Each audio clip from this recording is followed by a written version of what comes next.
नमस्कार। आज हम भगवद गीता के गहरे समंदर से दो ऐसी बूंदें निकालने वाले हैं जो जीवन जीने का नजरिया बदल सकती हैं। चलिए देखते हैं कि ये सदियों पुरानी बातें आज हमारे लिए कितनी काम की हैं। स्क्रीन पर ये जो दो लाइनें हैं, यही है हमारे आज के विश्लेषण का सार। देखने में ये सिर्फ दो वाक्य लग सकते हैं ना, पर असल में ये जीवन के दो सबसे शक्तिशाली सूत्र हैं। एक हमें आने वाले कल के लिए तैयार करता है, तो दूसरा हमें आज में इसी पल में जीना सिखाता है। तो चलिए एक एक करके इन्हें खोलते हैं और फिर देखेंगे कि ये आपस में कैसे जुड़े हुए हैं। तो सबसे पहले बात करते हैं पहली सीख की, कल का बचाव। मतलब आने वाले कल को सुरक्षित कैसे किया जाए। और ये हाथ पर हाथ धरकर बैठने की बात नहीं है, बल्कि आज अभी कुछ करने के बारे में है। इस पूरे सीख की जो नींव है, जो इसका सबसे जरूरी हिस्सा है, वो सिर्फ एक शब्द में छिपा है, समझ। सुनने में कितना आम सा शब्द है, लेकिन इसका असली मतलब बहुत गहरा है। तो सवाल ये है कि यहाँ समझ से मतलब क्या है। यहाँ एक बहुत ही दिलचस्प फर्क है ज्ञान और समझ के बीच का। देखिए, ये जानना कि आग जलाती है ये ज्ञान है, लेकिन आग से दूर रहना ये समझ है।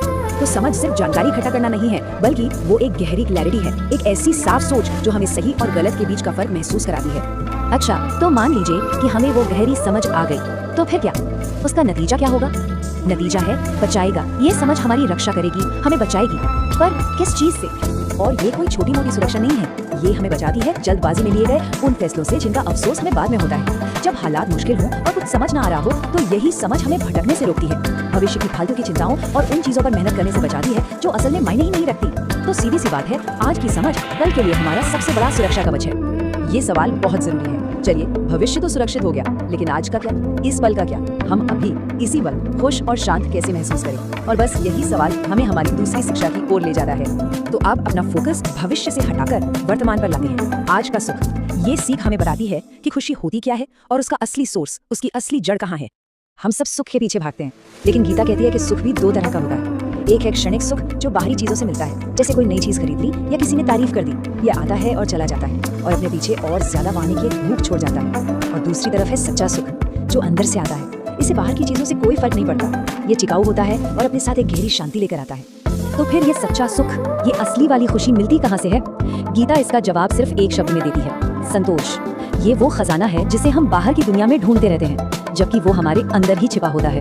अब संतोष का मतलब ये बिल्कुल नहीं है कि हम कोशिश करना छोड़ दें या आलसी हो जाएं। नहीं, ये तो एक बहुत ही पावरफुल मानसिक अवस्था है। इसका मतलब है कि जो हमारे पास है उसके लिए शुक्रगुजार होना, और जो नहीं है उसके पीछे पागलों की तरह भागना बंद कर देना। ये शांति और सुकून की एक गहरी भावना है। तो अब तक हमने दो अलग अलग पिलर्स को देखा है, भविष्य के लिए समझ और आज के लिए संतोष।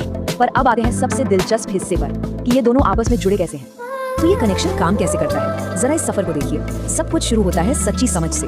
जब हमें ये गहराई से समझ आ जाता है कि जिंदगी में असल में क्या जरूरी है और क्या नहीं, तो हम अपने आप उन फालतू इच्छाओं को छोड़ना शुरू कर देते हैं जो हमें बेचैन करती हैं। और जब ये इच्छाएं चली जाती हैं, तो पीछे